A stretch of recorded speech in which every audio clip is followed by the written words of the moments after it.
सिर्फ 6 महीने पहले साउथ अफ्रीका का यह अनाथालय कुछ ऐसा दिखता था और अब तक 5000 बच्चों की जिंदगियां बचाने के बावजूद ये अनाथालय बंद होने वाला था।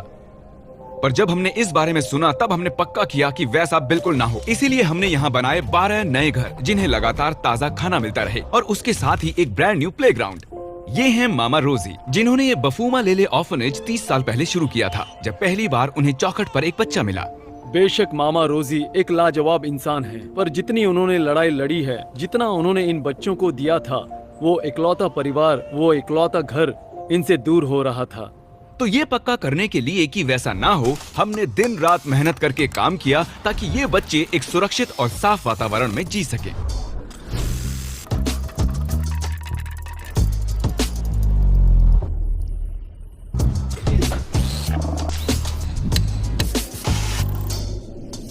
डन। हमने ये भी ख्याल रखा कि मामा रोजी को उनके इस सरप्राइज के बारे में कुछ भी पता ना चले। ये बहुत ही कमाल होगा। मामा रोजी, आप सच कह रही हैं कि आपने अब तक कुछ नहीं देखा? नहीं, मैंने अब तक कुछ भी नहीं देखा। आप रेडी हो? Ready ready ready. तो पट्टी हटाते हैं। नहीं।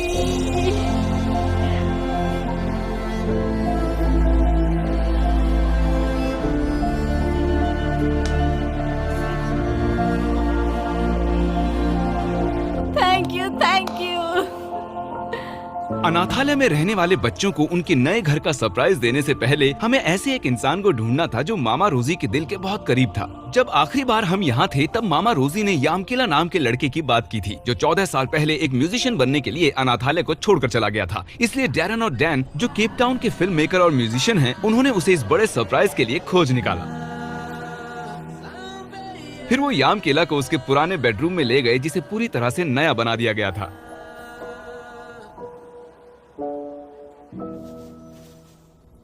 कई महीनों की मशक्कत के बाद आखिरकार बच्चों को सरप्राइज देने का वक्त आ ही गया। सभी बच्चे अभी बाहर खड़े हैं और अभी हम उन्हें पहली बार उनका नया घर दिखाने जा रहे हैं।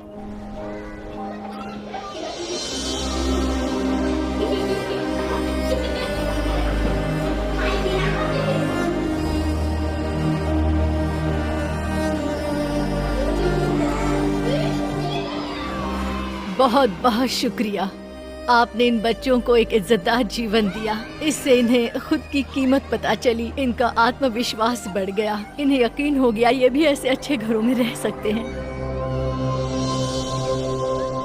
हम सभी जानना चाहते थे कि यामकिला अनाथालय के बाहर कैसे रहता है और साथ ही उसे वो मौका देना चाहते थे जो दुनिया के सभी अनाथ बच्चों को एक प्रेरणा दे सके। ओह, आ जाओ, मैं तुम्हें कुछ दिखाना चाहती हूँ। आ जाओ। मैंने सालों से इसे संभाल कर रखा है। तुम्हें ये गिटार याद है? इसे तुम सामने वाले पेड़ के नीचे बजाते थे।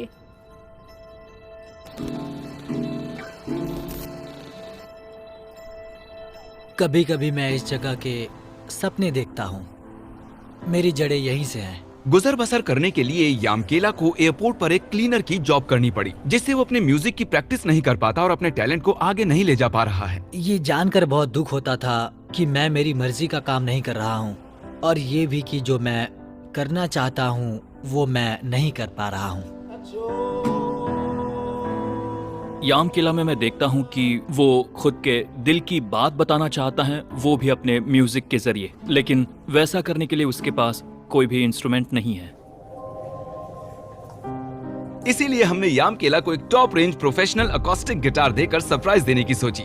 पर सबसे खास बात यह है कि हम यामकिला को साउथ अफ्रीका के एक बेस्ट म्यूजिक स्कूल में 1 साल के लिए सभी खर्चों के साथ दाखिला दिला रहे हैं। समझ नहीं आ रहा क्या कहूँ। Thank you so much. अब तक आपने इस वीडियो में जो भी म्यूजिक सुना वो सब हमने यामकिला के साथ मिलकर ही बनाया है।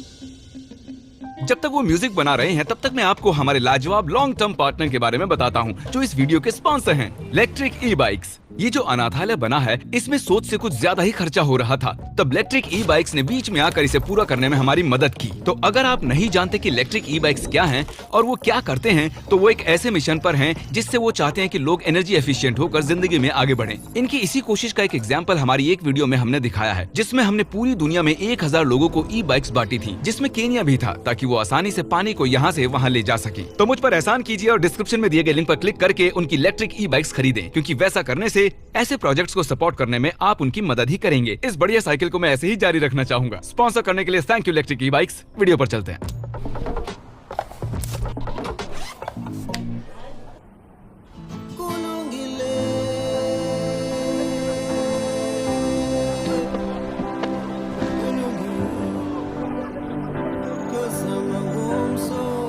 बापू मालेले,